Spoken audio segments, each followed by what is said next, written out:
I'm ChosenArchitect, and this is my modded adventure.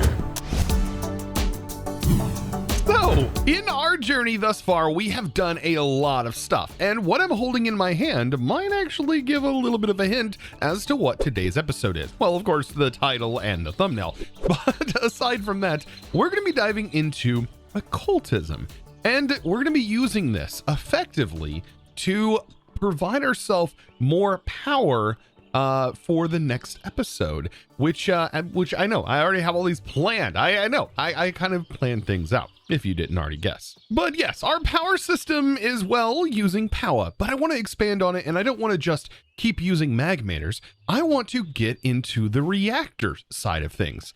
And to be able to get in the reactors, we're going to need a very special material. Now, I have recently updated this mod pack, and we have tons of new things that you're probably going to love in this update, including a time in a bottle. Yes, you guys asked for it. Time in the bottle now exists and can now keep track of your time throughout your playthrough. And, well, you can also use some of that time if you want to. But I also added a couple of ways of passively generating the raw uraninite from power. And so this is one way through the, if you remember how we have all of these ores being generated, these are all coming from our industrial foregoing setup right here. And so the industrial foregoing is mining all of this stuff and now has a new thing that it can mine for, but also occultism can do it. So if we look at the raw uraninite, we can take a look here and see that we can also obtain it via this ore miner foliate, or the deep ore miner, or the master. All of these can mine for this. And this is done via the dimensional mineshaft, which is another way that we can effectively generate resources, but not just this resource, because there's actually other things we can generate. We can generate other materials as well with this, aside from ores, with another type of gen lamp. So, I have plans today. Let's dive into the occultism mod. Now, where am I going to put this thing? Because all of these things that this mod uses takes a lot of space. You're going to need a ton of space. Some of these rituals require a 11 by 11 space to put them. And I think the best place is going to be under this, right? We have this nice base set up already. And I think right under here would be an amazing place to do that. And we can also include like little windows in the floor that are going to let us sort of peek in, but not only peek in, also allow some sunlight to cast down into the underground part. So how am I going to do this? Well, I think right about here, right here.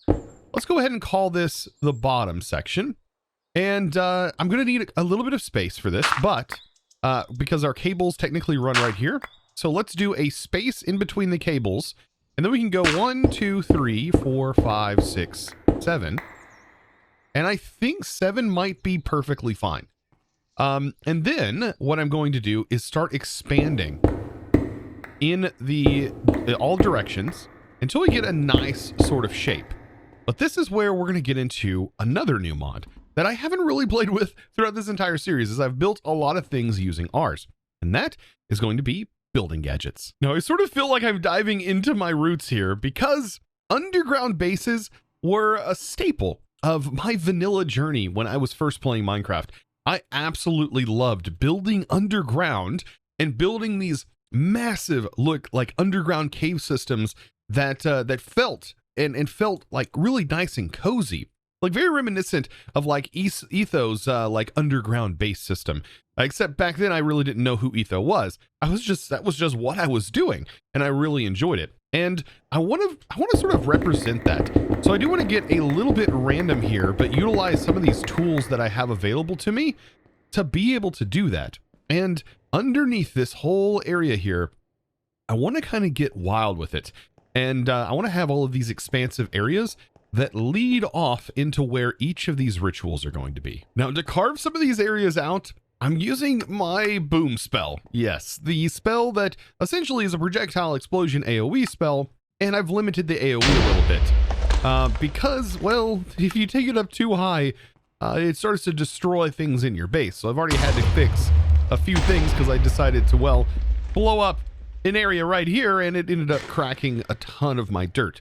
So I just fixed a bunch of that. But yes, essentially, I'm trying to carve out areas and be sort of random with it. Now, like I mentioned before, I want to get into the building gadgets mod. So let's make the exchanging gadget, which is going to be incredibly helpful for what we're about to start now.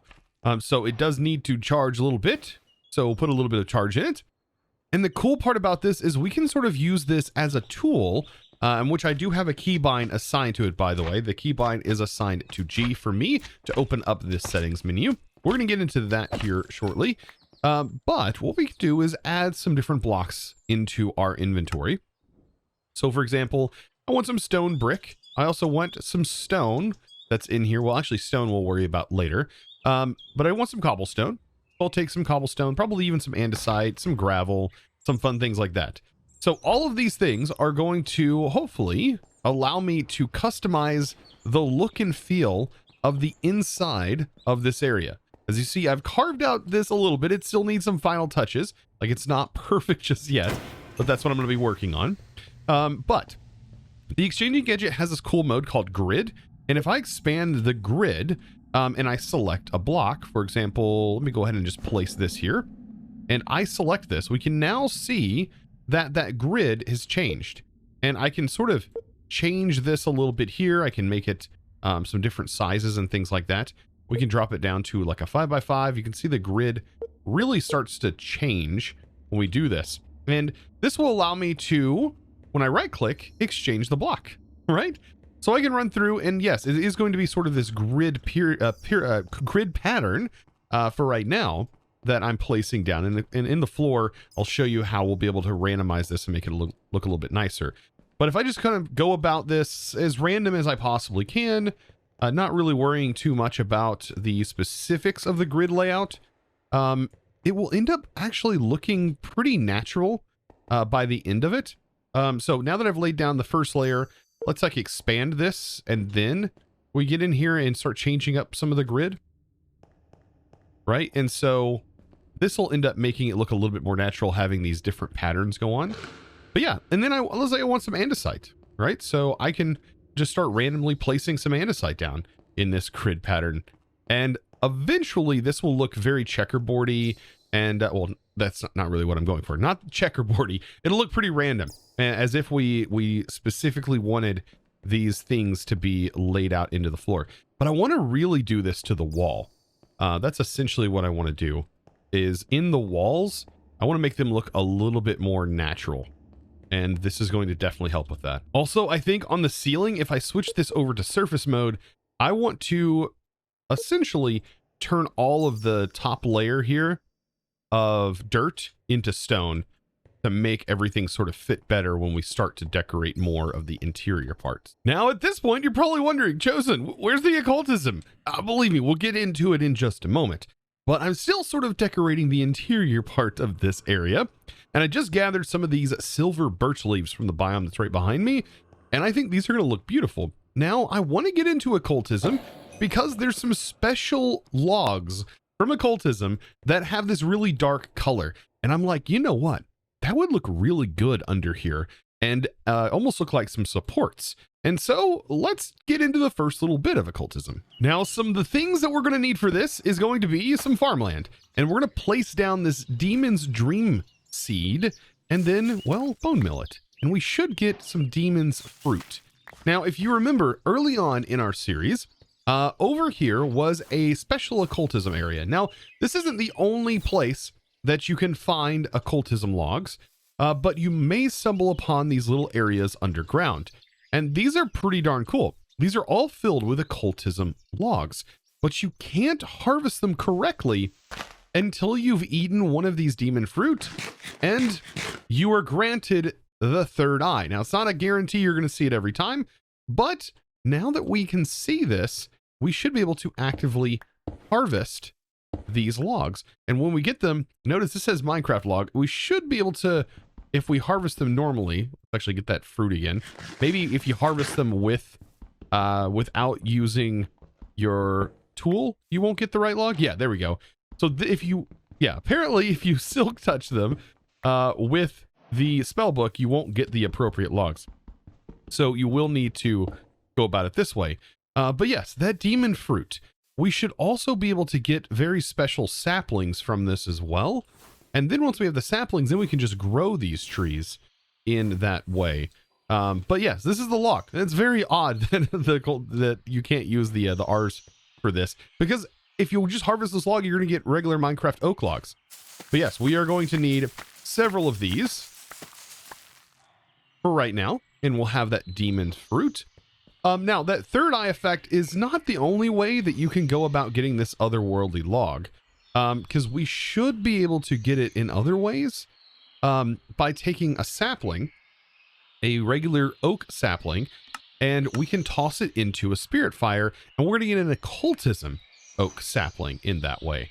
Now, how do we get spirit fire? Well, this is where we take flint and steel, and we have to ignite the demon fruit. So we toss the demon fruit on the ground, and don't worry about your stuff burning because it doesn't work that way. And you light it, and we get spirit fire. And so let's take some plain old saplings, and let's go ahead and get ourselves some custom oak saplings. Now, this is going to continue to burn. You don't have to worry about it going out. It's just going to stay lit there. But we do need to grow some of these trees because here I am twerking, because I want to be able to get this. Now, it looks like a regular oak log, and that's because it is. We're going to need the third eye to be able to harvest this. So I think an axe would definitely be useful in this situation, because I want a bunch of these. So yeah, I think I'm going to end up clearing out that entire area over here. And yes, this is a super trippy effect, having that third eye. Now, something else you might notice when I eat this food here, and we do get that third eye, this turns into this black material. And that's because this is actually otherworld stone. Now, this is not the only way that you can get otherworld stone, so you don't have to worry about finding this structure specifically, as I just showed earlier, but this is a way that you can get it. The other way would be to just toss stone into that spirit fire, the same spirit fire that we just made the sapling with. This is also how you would go about converting stone. Actually, I think it's made from andesite. So yeah, you would need some andesite right here, and just toss it in. And there you go. You get some other stone, which is all going to be utilized down here in our build. This is going to look so good up against this. Almost looking like they're actual trees that are in here. But yes, this is kind of what I was going for. And these leaves have these really nice dripping particles on them as well.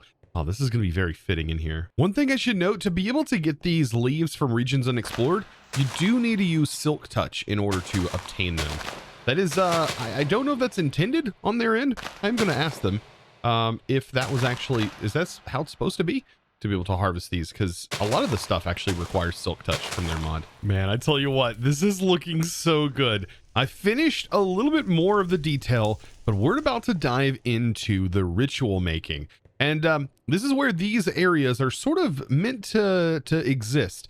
And there's probably going to need to be some sort of revisions and like things I'm going to need to expand for certain ones to fit, because these rituals do get quite large, like I had mentioned before.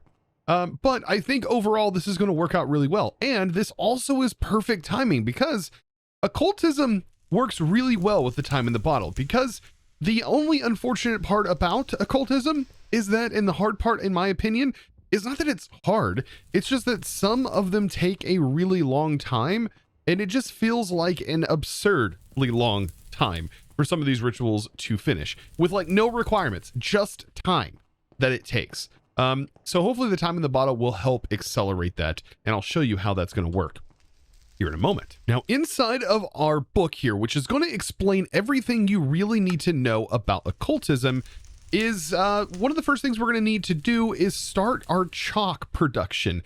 We need to first make it burn, and then right here it talks about using a divination wand we can find certain materials, and then it talks about candles and how we get tallow. That's something we're also going to need to farm, but we also need to get some chalk, which is how we're going to write out our first rituals. Now, the cool thing is we can actually display one of our first rituals just like this by placing them out.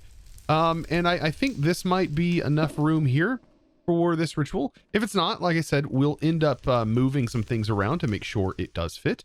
it looks like it should fit perfectly right here. Now, notice it does require those candles. So Occultism has a special weapon that you need to use to get tallow. So Occultism, and we are looking for the Butcher's Knife. Now, I will say that the best way to get tallow is to, well, kill pigs. And I hate killing pigs. Pigs are friends. And they're my favorite thing in the game. So I don't really want to kill them. I think we can get tallow from killing cows. But if we have to resort to killing pigs, I guess we can. Let's test it first. You'd think I'd remember this. Can we get tallow from cows? We can. Oh, perfect. And we can probably also get it from sheep. And I have no problem taking down any of those mobs. Yeah, let's just avoid killing the pigs. There's really no use for it. You get more saturation out of cow meat. Sorry, cows. I mean, it looks like you can even get it from horses. I mean, it depends on how ethical you think that is. It is funny that I will kill a horse in the game, but I just draw the line at pigs. Like, pigs are just not them. Now, tallow, the reason we need it is because it's used in the candle making part of Occultism. You can make these really cool looking candles, and these are going to be necessary for just about every ritual. Some of them requiring more than others. So let's go back into our little Occultism book here, and we'll reapply our ritual. And this is going to be like the base ritual. And let's go ahead and apply this. And I think we found that it fits perfectly right here.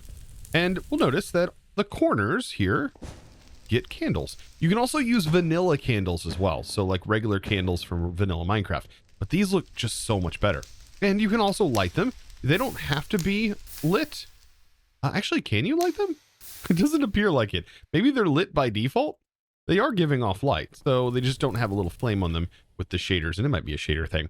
But regardless, we also need that chalk. So back to Occultism and how we actually get the chalk. So first things first, we need to take impure chalk, which we make from otherworld ashes and burnt stone. So ashes are coming from the wood that we gathered, and the burnt stone is coming from the stone. All of this in Occultism here. And this is going to go into our spirit fire. So 1, 2, 3, 1, 2, 3. Oh wait, this doesn't seem to burn, does it? So I think for the otherworldly stone, this has to be done differently, right? It has to be smelted. It doesn't actually go in that system. So all the way over here, we can head over to our smeltery, and we can go ahead and toss a few of these in. We're actually going to need, I think, a few of them for later on. So I'm going to give quite a few of them, and that's going to automatically go into our system. And now we have some burnt other stone that I can now use to make our first piece of chalk. But it's impure, and we need to purify it. And to do that, I'm going to be smelting it inside of our little flame here.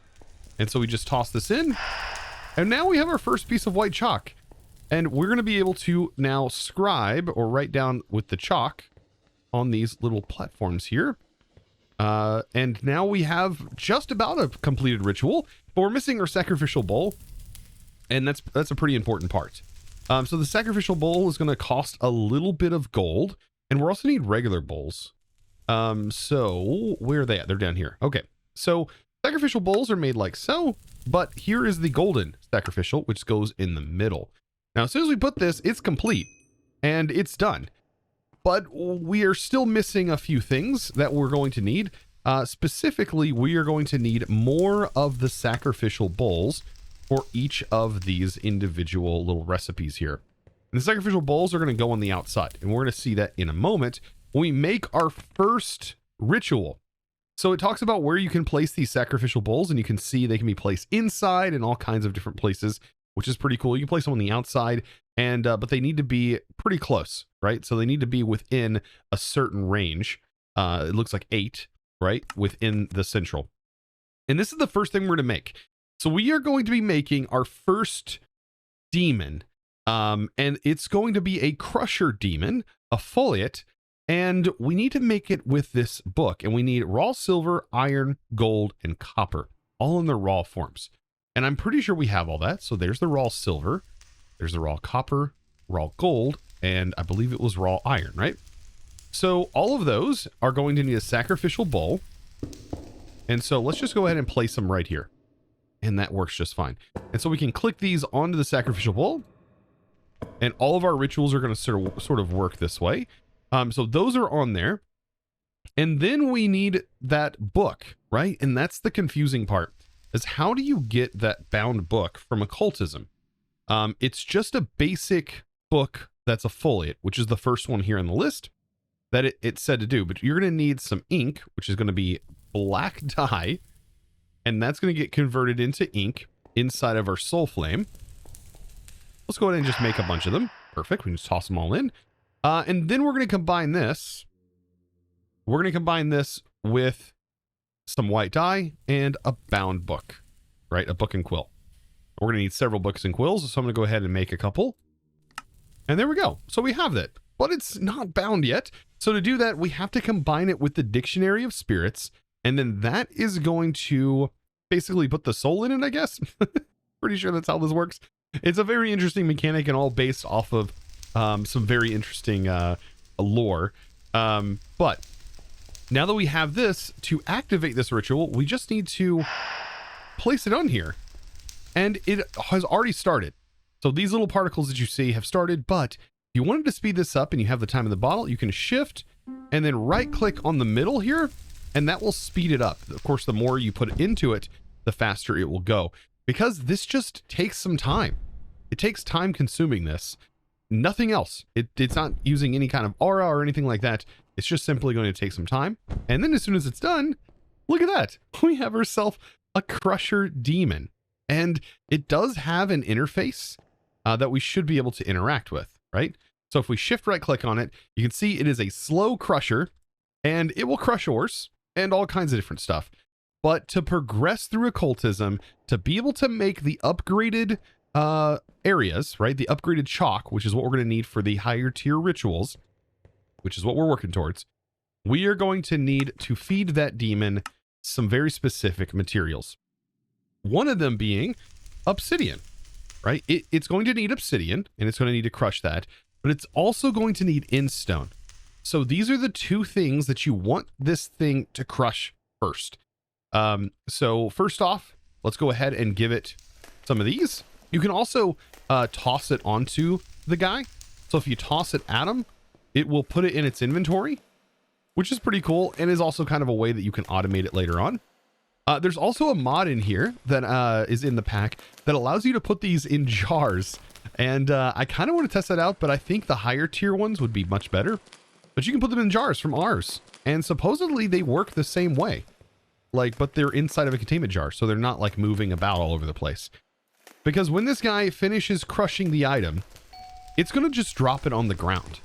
And so we're going to need some way to pick that up later on if we plan on automating this guy. But for right now, my focus is to just get the ore production going.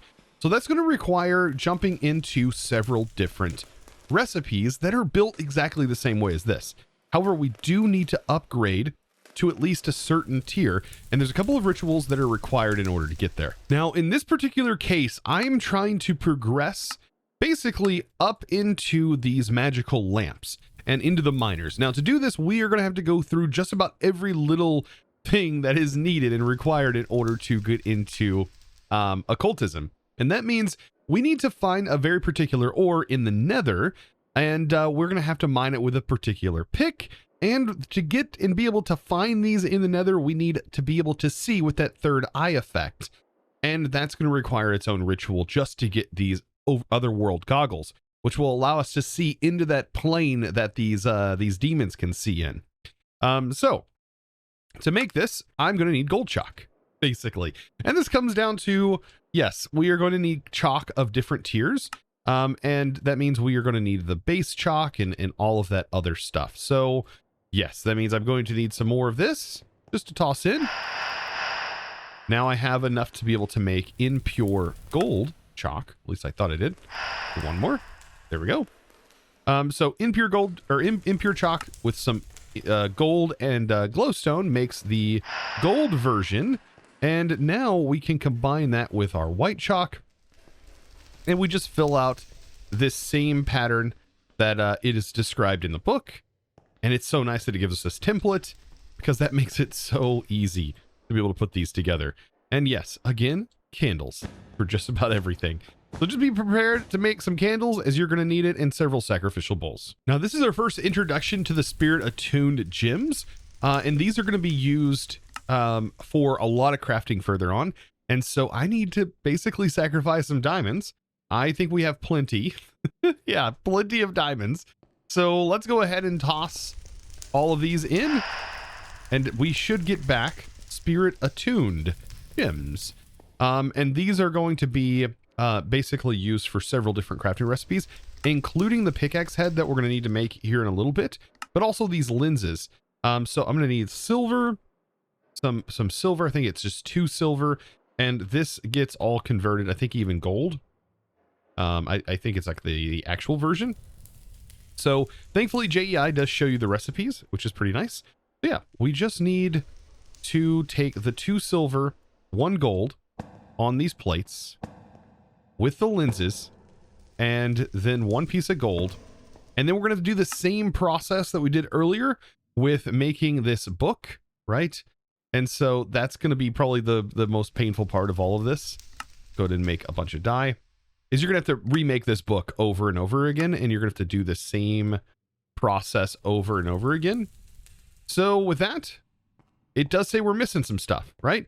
What are we missing? Well, it does tell us we're missing spirit attuned crystals. And I made a mistake that you're probably going to make as well. And that is, I put candles where spirit attuned crystals are supposed to go. And these are basically combined versions. They're like 4 diamonds each, and they're combined together. And that will be also used now in our rituals. So perfect. It's now complete. And now we can start this and get permanent vision. And while this is working, let's see. Oh yeah, we're going to need to do this Strier's higher binding ritual in order to combine together a pickaxe. And that's going to be our next step. Now, if you want a list of all of the different rituals, they're all sort of listed here by their name. And so you may see a recipe requires, like, for example, the higher binding here. And because of that, we can now take a look and go, oh, okay, so we can put this in place. But keep in mind that not all of these rituals are going to be something that you can craft. Right now, do we have this purple chalk? No, not yet. The purple chalk, though, we should be able to craft because of our first initial thing. Now, anything that uses the red chalk, we're going to have to go through a process to get.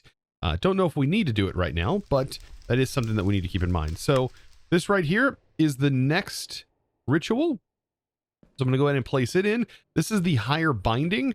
And so, yeah, it's going to need us to make more chalk. All of these chalk components, by the way, they came from that initial crusher demon. So you should have all of this if you've followed the instructions thus far. Now, the pick is going to require the Book of Genie, which this one is going to require cactus. And we'll find that here. This is the Book of Jinn or Genie or however you want to pronounce this. I'm going to try my best to pronounce it the way I know how to kind of pronounce it. And perfect. So now that we have this, I have my picks here. This requires 5 sacrificial bowls. And so there we go. So this is going to be crafting a genie into a pickaxe. Yeah, these poor souls. So now we should have everything we need. We have our pickaxe and we now have our goggles. I went ahead and crafted them together. And I'm going to toss everything away because now we need to travel into the nether and we need to equip this. And when we equip it, we get that third eye effect now permanently. So this is a great way as well to tree farm and do all those farming tasks. Now, this is going to be a pretty rare thing to find. It does say that this is, well, like I said, a pretty rare thing to even spot. Now, once we do spot it, we can potentially use a divination rod on it to hopefully see it better or find it, which would allow us to sort of locate it. But yes, this ore should now be spottable. We've just got to find it. Yeah. So after a little bit of soul searching, I did manage to find this right here. And so this just says netherrack. It does stick out sort of like a sore thumb, but you're not going to see a whole lot of it. I traveled quite a ways to be able to find some of this, and it's right here. Now, once you do find some, make sure you have a divination rod because you're going to want it, because you're going to need to shift right click on it to store that ore to this divination rod. And then you can hold down right click, and then it's going to show you where it's at in the world. And if you're near some, which you see, this is the only one nearby right now. But if you're near some, it's going to show you where it's at. And then we can harvest it now with our pickaxe. And this is the only way you can get it, is by having the goggles on and having this pickaxe break it, the infused version. So yes, now I've got to take the trip and try and see if I can't find more of it. It doesn't appear like this takes durability, which is kind of nice. These rats, man. Doesn't appear like it takes durability. But notice on the bar here, we do have a bar. Like if it does find something and we click, it will rescan the area and it will show me if I'm getting hot or cold. And you see I'm now cold. Actually, it's right there underneath the lava. It does appear like that's sort of a common thing, is that it will end up being under lava. So let's see, can I find it though, like in upper levels, or is it always going to be underground like that? That's what I'm wondering. So let's see, I don't see anything here, and it says we are pretty cold. Pretty cold, or actually it says we're pretty close. Okay, so we're getting further away, but we were near. Okay. Okay. We're right on it, apparently. I don't see the outline from it. It's shown on the map, so I don't know if it's here or actually where it's at. But yeah, that's sort of the thing. It might be just shaders that I'm not able to see it. Aha. So it seems like this area, there's definitely some. You've just got to make your way there. Oh boy. Yeah, finding this stuff is really rare, as you can see. Oh, and most likely will end up being in lava. So yes, this is definitely going to be a process. Yeah, it looks like it spawns like in the ancient debris sort of level. We should see it here soon. Yeah, it's literally right here. And there it is. So yeah, it seems like it's going to be just about as common as ancient debris. Oh, interesting. It does look like you could potentially find more than one in one area. So yeah. Completely like this. Yeah, I just made a tunnel basically that takes me into lava. Yeah, it's a thing. So now we have effectively found all of the ingredients that we are going to need to make a really cool miner. Now, this is going to span between 2 episodes. So, of course, next episode is going to be the continuation of this into the process of automating, because there is a lot to cover in this mod. This mod is very, very, very large in concept. It doesn't seem like a whole lot when you look at it in JEI, but there is a lot to it with all of its ritual crafting and its base progression. So today we've seen essentially the unseeable, and I hope you guys enjoyed today's episode, because next episode is going to be setting up the actual miner, getting ourselves some really high tier crushers that can duplicate ore way more than 2. It's going to be really, really fun. So if you haven't clicked that subscribe button already, be sure to do so. And I hope you guys enjoyed this build. I hope you guys enjoyed the video so far. Give this video a thumbs up if you did. And it's now time to thank the amazing supporter of today's episode. And that amazing thanks is going to go out to Akiva. I think I said that right. Thank you so much for your amazing support, by the way, over on the Discord, becoming a Discord premium member and supporting in one of the best ways possible, going absolutely above and beyond. Guys, I thank you so very much for watching. I hope to see you in the next one, and I'll say it again, as always. Thanks for watching. Bye, guys.